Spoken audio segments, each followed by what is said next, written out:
GerardoMarti is the William R. Kennan Jr. Professor of Sociology at Davidson College. His research and teaching focuses on race, religion, and social change, and he is invested in uncovering the dynamics of contemporary issues like inequality, religious innovation, and political power.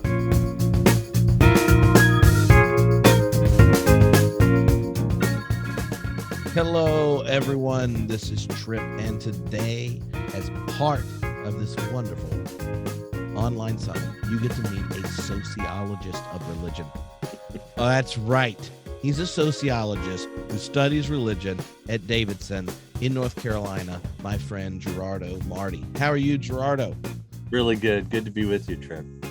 Well, as I've probably said in other of these sessions, these are supposed to be about half the size of a normal homebrewed episode. So I'm going to avoid a significant amount of chit chat that greases the wheels and ask you a question that most people think is simple, but I want you to put on your professor hat. What goes through a sociologist of religion's mind when you hear the word, well, what's spirituality?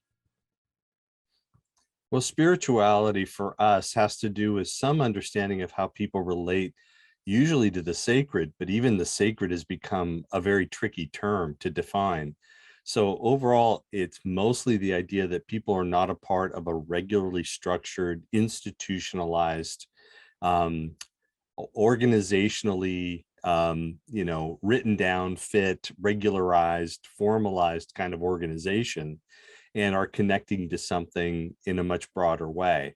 But in reality, we find these things to be mixed all the time, because it's really not quite fair to say that just because you may have a religious commitment or be involved in a religious institution that somehow you don't have a spirituality. But it is an attempt to try to get at this thing, like, what does it mean to be connected to religious things, have religious sentiments and even religious practices, but not necessarily be a part of anything that we might be able to observe or directly measure. And that has been tricky for us for a very long time now. So it's not a new question for us, but we continue to sort of play around with it and challenge ourselves to say, how can we pay attention to things that may not be completely obvious to most people? Mm-hmm. And so when you think through the question of spirituality and its, I guess, connection to a sociological group, I think most people that are watching this are going to go, so that means spiritual but not religious, and then what's religious? So so often the category spiritual but not religious comes up, and you just define the spiritual in contrast to more institutionally centered spaces. Can you help us unpack that then, like how a sociologist sees religion? Because I'm religious, I think, and spiritual. How you see the two, and then what it would mean for us in our present moment to talk about someone that's spiritual but not religious. Well, I'm going to take a sharp turn away from the terms that you're using and instead use terms that were introduced to me as I was working on my own dissertation. I was very interested in what people were actually doing. So many of us, when we've come into a type of spirituality or are introduced to religious commitment in some way, we're introduced to something that's quite official. It's a Bible, it's a church building, it's a temple, it's something like that. Somebody's handed us something, and there's somebody who's telling us what we need to do. And that means that what we tend to think about in terms of religion tends to be highly idealized.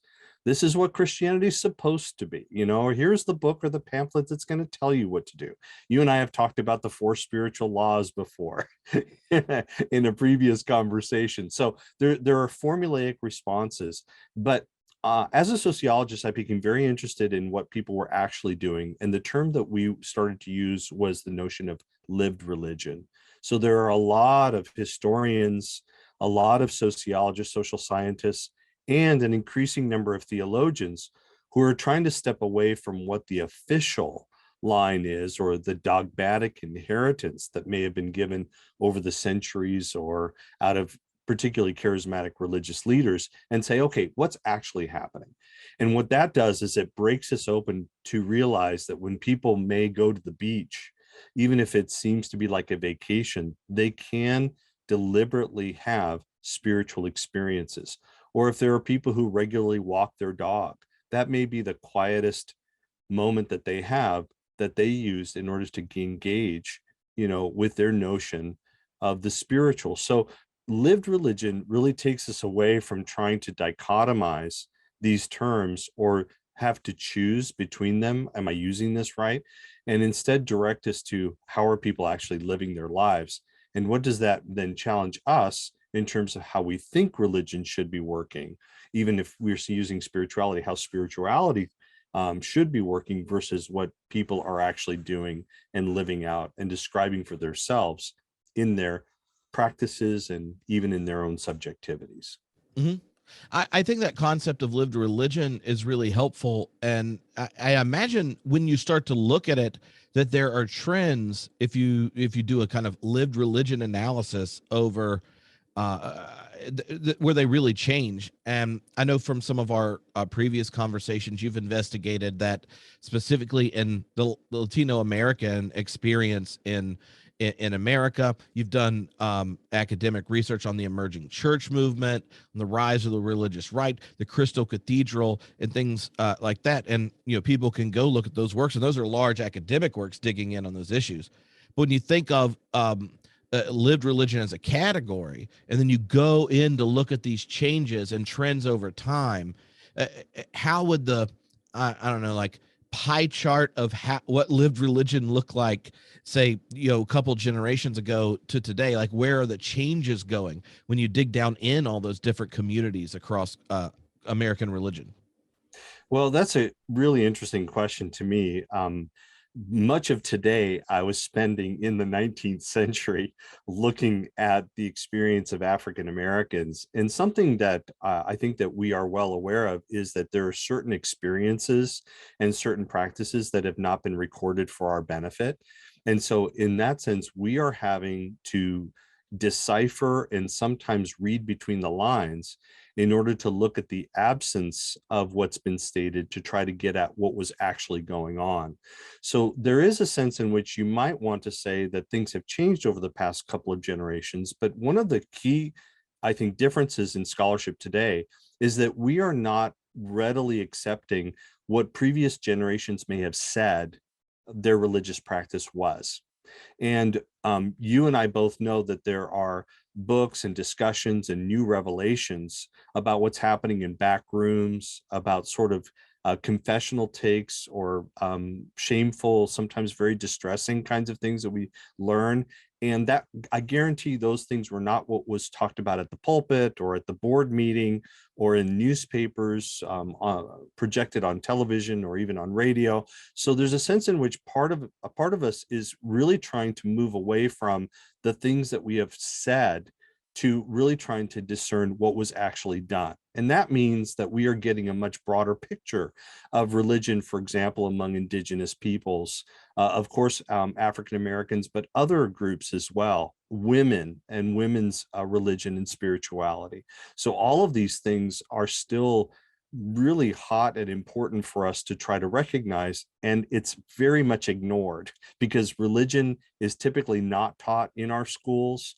In private schools that declare themselves religious, they tend to be very idealized, because they're trying to inculcate a particular kind of religious inspiration or apparatus or paradigm, different kind of words we could use for what they're supposed to be religiously. But that is a long way from trying to understand how religion actually worked. And many people can go through their entire college and graduate school education without being introduced to these things. So really, it's a real effort, not only to do the work, but then to be able to educate people more about these kinds of things. The thing that I think that we're coming in some form of consensus is that out of having a pluralization of different ways in which people can be religious, it means that every particular brand of religiosity gets more intense. Okay. So I think that it was harder, 100 years ago to be a UFO believer. But today you can dedicate your time full time to being invested in UFO paraphernalia, different kinds of stories, testimonies, different kinds of things, because there are dedicated groups that can really feed that zeal and enthusiasm, and it would sustain you for your life, you know. Same thing with the kinds of things that we see in fundamentalism, same things that we see even in progressive Christianity. There's a sense in which all of us are able to go to a particular corner and accentuate that. The other thing that's happening with that pluralization is because of the intensity, because of sometimes the extremes that can occur, there are many people who are saying, I can't live my whole life within that framework. I have to go between things. I have a job, I have school, I have people that I know, maybe I married somebody who doesn't understand any of these things. So I also live within all these different crevices, if you will, all these absent spaces between religious intensities. And that space is typically considered a secular space. It's not secular. It's just that secularization involves the pluralization of religious commitments. And that means that there are more and more people who are unwilling to give themselves to a singular religious orientation holistically. And as you take the survey, or as you answer the questions, and as you try to define yourself religiously, you may just say, you know what, I'm not really anything, or I used to be this, now I'm really not much of anything, or I play around. And those are the people that we're tending to call religious nuns, right? But nuns is a very, very big category. It is not people who are atheistic necessarily. It's not people who are just, you know, unknown. They're not just people who are nominal in their religious commitments. It represents a very big circle of people who, for whatever reason, have not dedicated their identities to a particularistic religious identity. And I think that the phenomenon is still very confusing to a lot of people, and might help us in answering this question. You know, what's the difference between what happened a few generations ago and now? A few generations ago, the options were very clear, and the social connections were channeled in certain ways. Today, I think that a lot of those lines have been loosened, and that means that we can go in a lot of different directions. That has consequences for the sustaining of religious commitments, particularly the more you commit that certain things have to be right. You know, you have to be able to check the box on all of these things in order to be legitimate as a member or as a leader in this particular religious orientation. That certainly has its own consequences. That's really helpful. And a number of things that have changed just in my 15 years of being a minister, noticing their frequency. And I wonder if you think there's a connection to this, like think of how many of the people that would have grown up in a similar space in rural South in North Carolina. And I was a Baptist preacher's kid in a rural area. Things I never saw in one of the most religious parts of the country growing up: religious candles, icons, Lent. I didn't know what that was till much later. Or things like positively affirming, things like tarot, or engaging in things like the Enneagram and centering prayer and meditation. And you know, in some ways, kind of like white evangelical dominant spaces, you saw this big change in what lived religion looks like. And yet, if you go to those spaces, the same categories are getting used all the time, like our religious ones. Like a bunch of I know people that are like, you know, Bible believing evangelicals, and they're also like reading the tarot and have an icon on their yard, you know, on the thing. And yet, if you're checking the identity boxes, those people are probably checking the same thing their grandparents checked, or moved a little bit over. But what the lived part looks is so much different. As a sociologist, like, when you look at how the multiplicity, the kind of multiple identities, wow.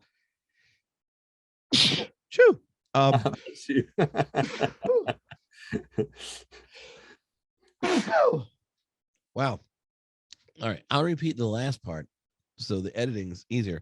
But when you look at people whose lived religion includes a kind of plurality, a kind of multiplicity, something that some of us may have grown up being called syncretism, and therefore it's bad.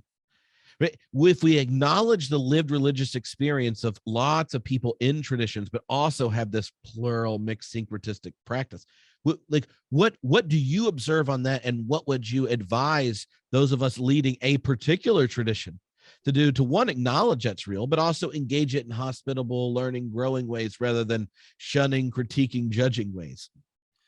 Well, first, I want to again emphasize that there was no ideal past in which people only practiced a particular religion in a pure way and did not have different kinds of overlaps, connections, sometimes playful connections, sometimes very intentional ones that had this kind of mixing. And so we really don't have a good measure of how many fundamentalist homes still had a Ouija board.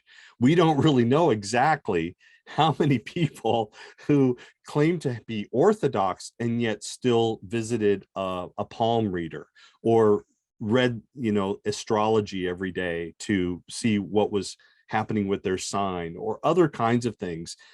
How many people may have an inkling about psychic energy or believe in premonitions, so there are actually a tremendous number of practices that we can sort of look at that people may not admit readily in polite company or at the fellowship hour, those kinds of things, but they probably were far more real than we think.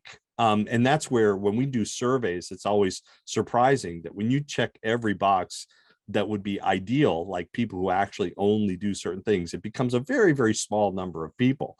And so any church that tries to live that reality and tries to monitor that reality for its people becomes very, very small, becomes more sect-like, right? Because to the extent that you go, oh my gosh, not only do I have to believe these things, but these people are going to be monitoring me because we spend hours and hours together during the week.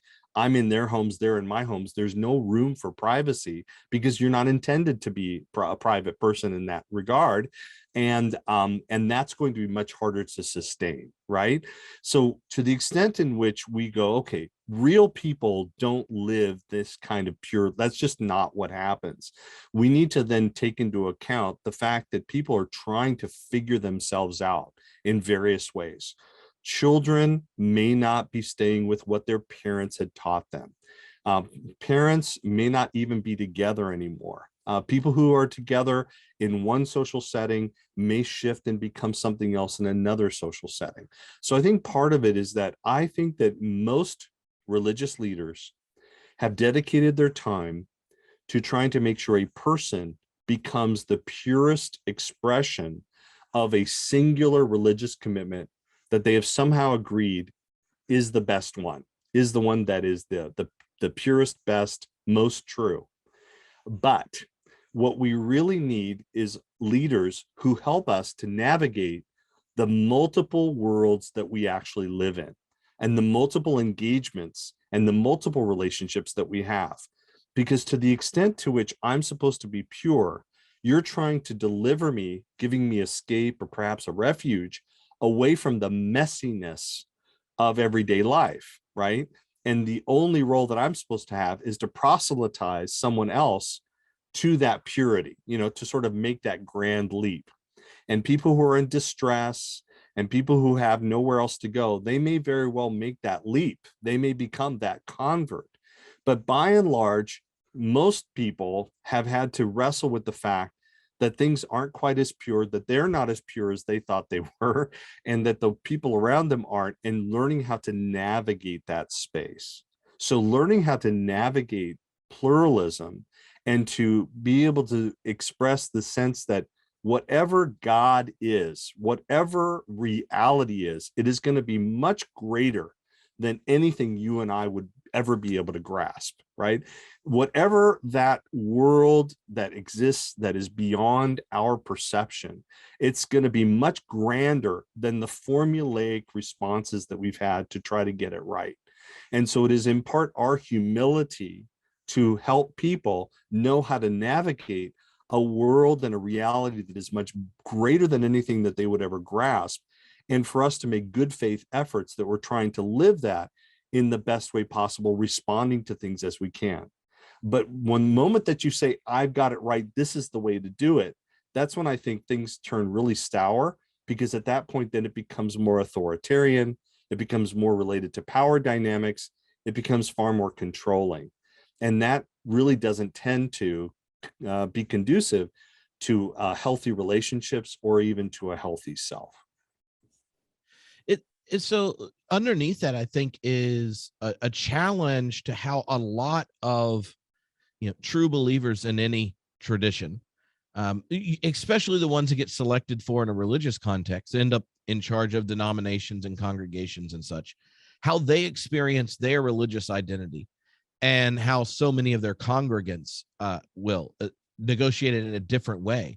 And that tension, I think, leads to us having to ask, like, what is a healthy way of traditioning, of one, inheriting the gift of a particular tradition, but also then trying to give it beautifully and in life-giving ways to a much different community than the previous, right? Yeah. And so as a sociologist of religion, are there particular errors of that leaders may have intuited, because we tend to be the ones with the rally caps on for our teams, and that we should be on the lookout, or healthy patterns to notice as people who are inheriting and helping, leading and passing a tradition on?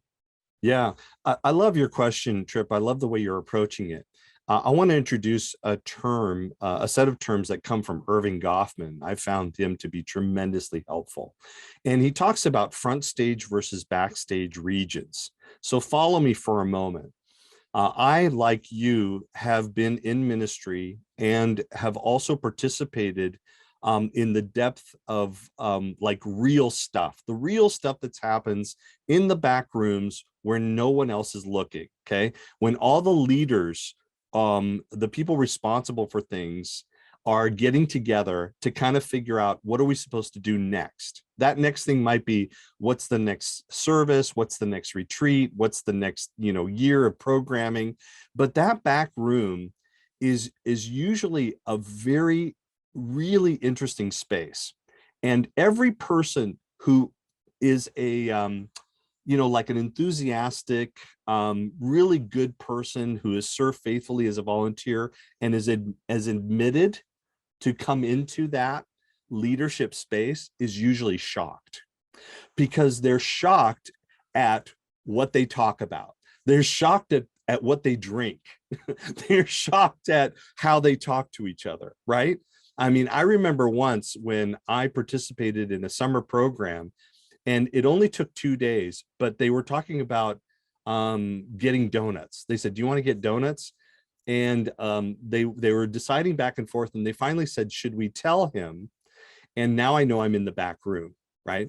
And because donuts was their euphemism for beer. So what they were talking about was going out for beer, not getting donuts, but they had to hide it because every person and every public and their funding agency and the people that they served, that they encountered, assumed a certain sort of lifestyle, right? But most of us, when we enter into those back rooms, what we find is that things are a lot messier. And we find that the things that people are supposed to do and supposed to believe, and the things that they're supposed to be doing, don't end up being quite the same way. I'll give you another example. There are many churches that their answer to racial diversity is hiring a Black worship pastor. Now, I did research on this, and one of the most amazing findings is how many Black worship pastors are hired who actually do not agree with the theological orientation of the church that they've been hired in, right? Like, they may be, for example, charismatic, but they have been hired and told, do not talk about tongues, do not speak in tongues, and we ask you not to bring other people into a charismatic experience. And that's only one of many examples. But the goal here is that we project an idealized religious self. We tend to bring into leadership those who actually have been most faithful at mimicking that religious self. But when we actually do the work with each other as leaders, what we find is that that idealized religious self is usually not really what's there. And that sense of disappointment is so radically disillusioning that some people don't really know what to do with that, and they end up losing their faith.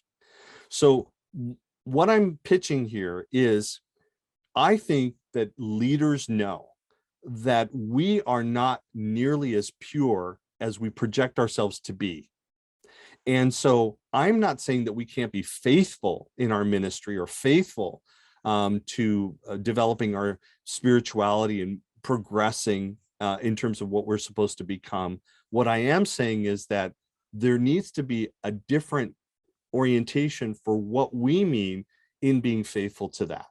Because what is happening instead is it's creating boxes and masks and other terms that we could use that send people into therapy, that create divorces and affairs, that actually derail people more often than not, because it's people who are really not actually willing to deal with what the world really is like, you know? So we have to embody whatever it is that we're doing in a real world.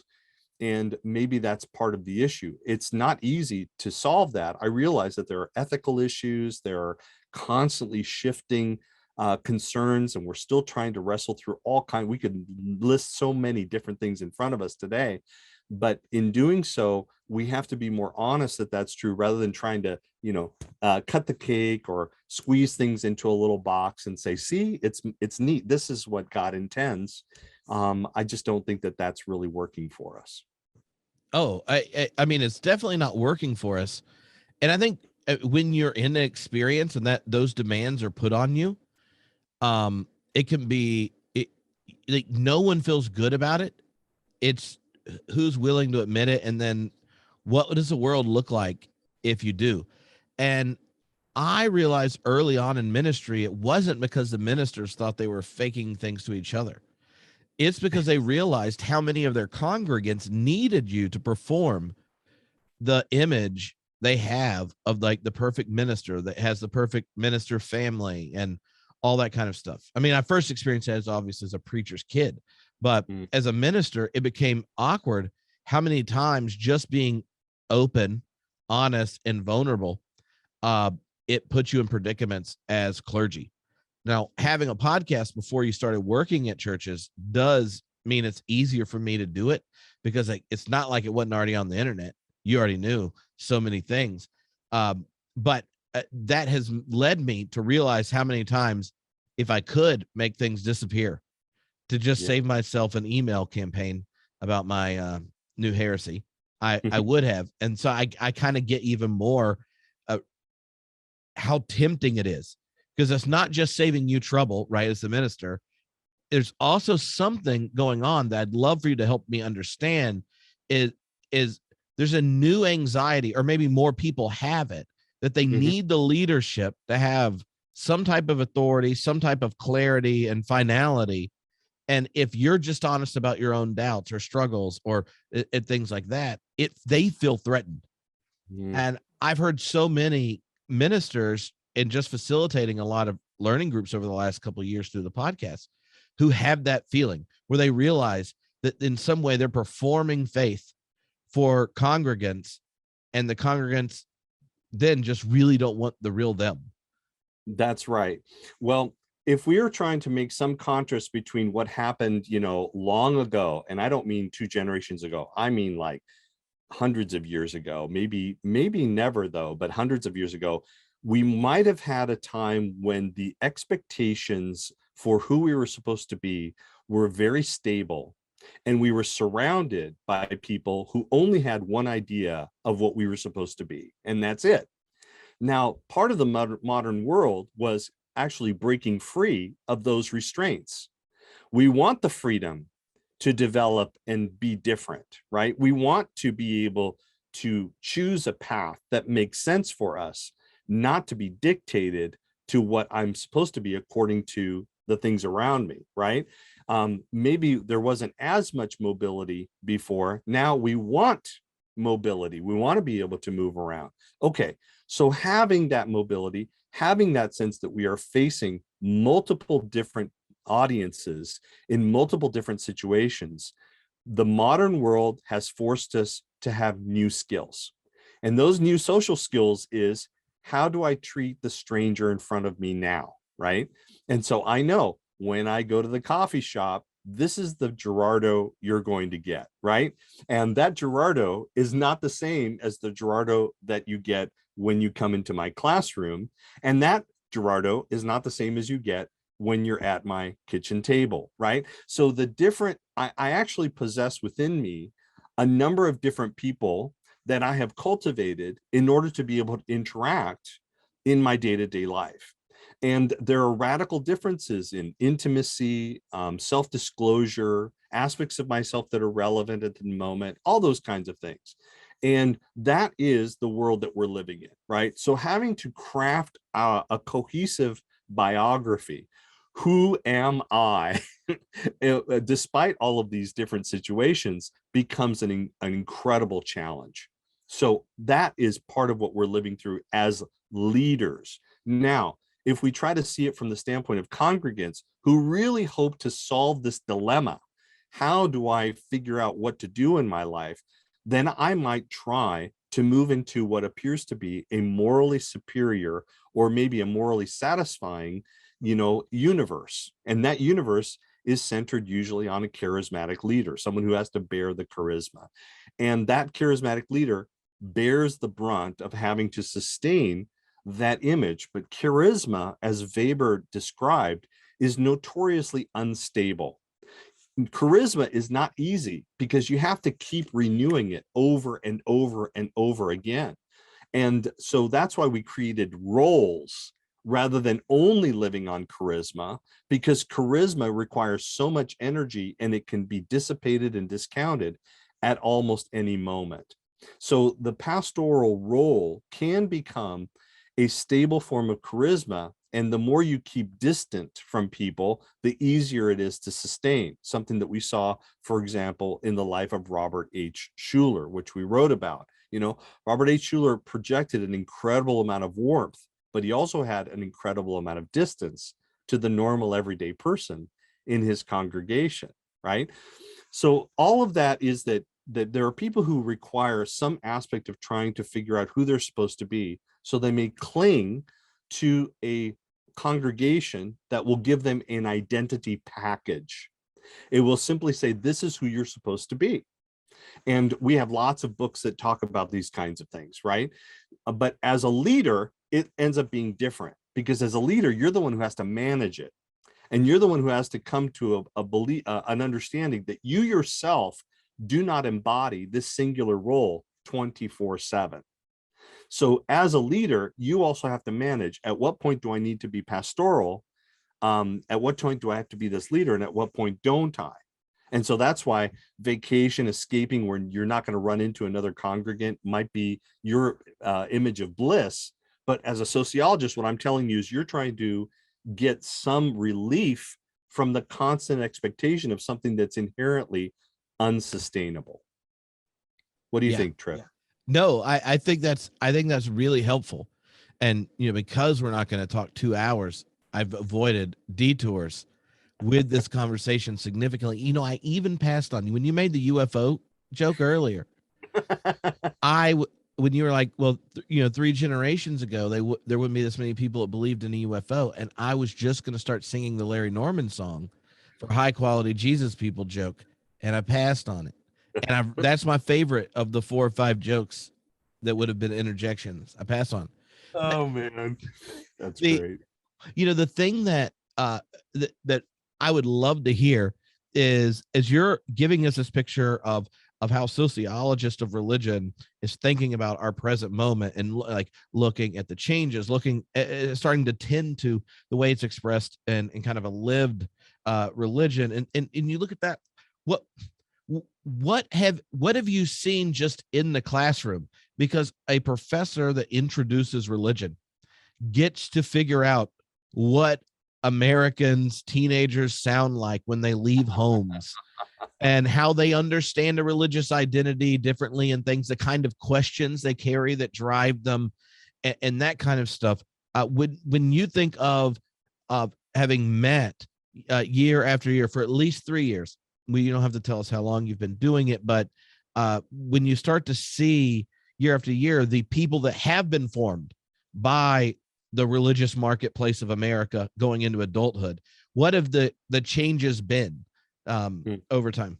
All right. Well, that's a tough question to answer because I've taught myself before I finished my dissertation. I taught in, I don't know, a dozen different institutions, public and private, large and small, those who attracted among the more wealthy, those who people were scrabbling by, working in order to go to school. You have a tremendous variety in the American classroom today. And so I don't want to pretend that the students that I regularly interact with here at Davidson College are representative of all college students, right? I think we want to be fair here. But I will reflect more on the process. And that is that when I have spoken to students, and sometimes I've been in high school classrooms as well, locally, what I find is every time I talk about religion, the students always tell me that I'm telling them things that they've never heard before. And it reflects a lot of different things. Like I was trying to describe something related to Catholic doctrine and Catholic history and the Roman Catholic Church and things like that. I only said something for about 10 minutes just to clarify our point as I was trying to engage in American history. And there was a student that looked like she had had a Damascus experience, like somehow she said, I've learned more about my religion in 10 minutes than I have in my entire lifetime. Right. And that's the kind of reaction that I tend to get from people. People do not have a plurality of religious experiences. So first of all, they're often surprised that other kinds of religions happen, that people don't do the same things, to some people, having church in a nightclub is no big deal. To other people, they just can't imagine that there would be a church in a nightclub, right? And there are some who see certain practices like communion set in a particular way. Other people can imagine. Some people have never seen a woman speak from a pulpit or from the platform. That's just very odd to them. And that's just within Christianity. You can make that even further. But further, anytime I talk about religious history, about the scriptures and their compilation, about the iterations of the church that have happened worldwide. Whenever I try to talk about the Reformation and change that have happened, when I talk about revivalism in the United States, between Britain and the US, and then what happened in the United States, when I talk about charismatic Christianity and its many varieties, most students have never heard of that. So what I find is that as much as we believe that we are trying to train our children religiously, we actually are doing a very poor job because they do not feel confident that they understand their own religious tradition by and large, and they certainly don't know anything about anybody else's. And so that kind of ignorance is one that I think breeds a lot of stigma, a lot of very crass kind of understandings of things. It breeds mistrust. And so one of the things that many of us as sociologists like to do is we simply ask students, go visit a place that is the furthest from anything you think you already understand. And they always come away with these really remarkable stories of what they encountered, the people they met, the amazing experience that they had, all the things they learned. Just 2 hours of being somewhere else does more for them to help them understand themselves and gives them just a little bit of a break into understanding what might be happening in the world as a whole. So I think that by and large, we're just not doing that job. And then for parents and schools that completely ignore the question of religion, you can just take everything I've said and triple it, because it's just that much more stereotyping, stigmatizing, and ignorance that leaves people floating as if religion doesn't matter at all, which I think you and I would agree, absolutely it matters, but we need to have the right understandings for it. Yeah, that's really helpful. All right, so I get one more question. And I would love for you to help us reflect on like two things that seem contradictory that are taking place in especially in American religion right now. And it seems to be shocking, and yet I'm anticipating you thinking this is a perfectly reasonable trajectory, that you see a whole host of religious and spiritual expressions that are built on traumas. And this goes across political dimensions, from the kind of deconstructionist movement that this time, other than the last generation, is much more built on religious harm and trauma and such, to even the resentment and religious nationalism, all that kind of stuff. And we could go through a lot. That now trauma that coming out of victimhood becomes something that justifies an identity in our culture in a unique way. And the other feature that's taking place while that's going on is a growing cynicism and distrust of anything inherited and collective. So religions, democracies, growing distrust of capitalism in ways we haven't seen in other. And I wonder if you see a connection between that, because if I was asked, like, what is our spiritual crisis? Two of the most pressing features will be how identities are increasingly formed with this kind of trauma from being victim as primary, and then this cynicism and distrust of institutions that used to, like, in some ways form and shape identity formation, that now it can't function. Even for, right, like you mentioned earlier, people in congregations, they don't identify as I'm a Methodist or whatever like they used to. So those have been sitting in my head, and this is what I wanted to talk to you about, but talk to you about the other stuff first. So I would love to know what Gerardo, how you see those two kind of moves. Well, the first thing that comes to mind is that really so many of us really do not comprehend the level of pain and hurt, abuse, real harm that has been done to people.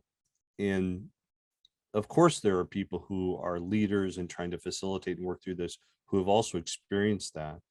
But I think the first thing that we really should center is that I think that most people still really do not comprehend the level of pain that exists in relation to religious institutions, let alone other institutions as well. And it almost seems lately like every day is a new revelation of the way in which this is happening, and the people who are deliberately downplaying it, ignoring it, denying it, and just saying, you know, it's par for the course. We still have a long way to go at really being able to recognize that and to appreciate that so that we can become entirely different people. Because of that, I think it's also hard for us to imagine how much that affects our identities. And for some people, that's going to push us away from where we thought we had a haven, and are left now out in the cold, not sure who we are. For some of us, it's going to be an incredibly disorienting experience. And that means that it is certainly true that for some people, the pain is what defines their life experience fundamentally. And because, and this may be the saddest thing of all, there are so many people who have experienced pain, you can find an identity uniting around that pain, right? So certainly that is very true. And it happens on so many different dimensions, that we are still learning to unravel that. And it is better for us today as leaders to simply assume that people around us have experienced pain in some unspeakable way that they may not be willing to talk about, and you may never fully know about because it's too hard to talk about, right? So I think that that should help us in our pastoral concerns. On the other side, what does that mean for trust? Yeah, absolutely. I think that almost all of us, I would think, have had the experience of putting our trust in people or a system or a group and having that trust broken in really fundamental ways. Now, I can't discount that feeling, but I will say that as a sociologist, I'm not surprised that you might enter into a group that group appears to have so much intimacy for the person that I thought that I was, and for the people that they expected me to be. And the moment that no longer worked, or they violated things contrary to their own beliefs, then I've exited that group. And that means that the intimacy that I thought I had no longer exists. That the friends I thought were my friends for life, they don't even call, they don't touch base at all. That circumstance of having a deep feeling of intimacy and yet almost overnight losing that is also another part of the pain and trauma that I think many of us have experienced. So there's a sense in which everybody wants community. Of course, everybody wants relationships. Everybody wants a person that they can trust, but they may not be as likely to step into a group and immediately extend that trust to the entirety of the group. And I think that we should be okay with that, and maybe you're the person who touches 100 hands in a week, maybe more, and you may feel like that people should trust you because you care about people, but that's not realistic any longer. We need to help people to work through things in their own, but also to be able to find trusted people, and then also help people to know how to correct themselves, how to do heart work, how to become different people. And on the other side, the constant work of forgiveness and knowing how to enter into things and not be fully naive in how you enter relationships, right? So what we're dealing with here is something that's really hard to make into a formula about what you're supposed to do, okay? So I'm not a counselor, I'm not a psychologist, but I do think that these are real things, and they are prompted not out of the human condition alone. They are prompted out of the societal context that we live in. So as we help people to navigate in these broader realms across different relationships and people, then I'm not surprised that people would increasingly, right, give themselves to touching base with many different groups and not put all their emotional and relational needs in one congregational basket. I think that should be about as clear as possible, knowing that I and you have talked to many leaders who've experienced the depth of that pain. So is it okay? I think we're living in a different kind of time. I think this is what we have to learn how to navigate. But it is not at the expense of not having any relationships. I think it just means that churches and people have to earn trust in different ways, not just out of a brand name, and certainly not because they say, like we preach the Bible or something like that. It has to be much further in really indicating the hard work that's involved in intimacy. Oh man, that was even better than my imaginary answer that you were going to give. And I think you're right to recognize just how much the trauma and the trust question shape the religious situation where it seems practical. And I think that a lot of ministers experience that and then take it personal when there's distrust on the other end. Right. Yeah, And yeah. and one of the gifts of what I just heard you say is no, that suspicion that's there, the kind of distancing maneuver, and there like letting someone be in that space with you is a way to cultivate trust, and it's not necessarily something that needs to be experienced as distrust. And that's really beautiful. Well, and our models here may actually be chaplains who do this work regularly, and do not assume that they're going to interact with the person regularly, and do not assume a stable site of gathering either. It is more about trying to touch those needs for a highly mobile group, and I think that they have insights that relate to this kind of thing in particular. Yeah. Awesome. Well, thank you so much for hanging out, being part of the summit. And everyone that is new to meeting Gerardo, just Google him. You can connect him all over the place. Has a whole bunch of books you can check out. You can go find previous times we talked on the podcast, and he's all over the internet. He's a public scholar as well as a wonderful researcher. So really honored and grateful that you got to be a part of this. Thank you, Trip. Wishing everyone well in their ministry.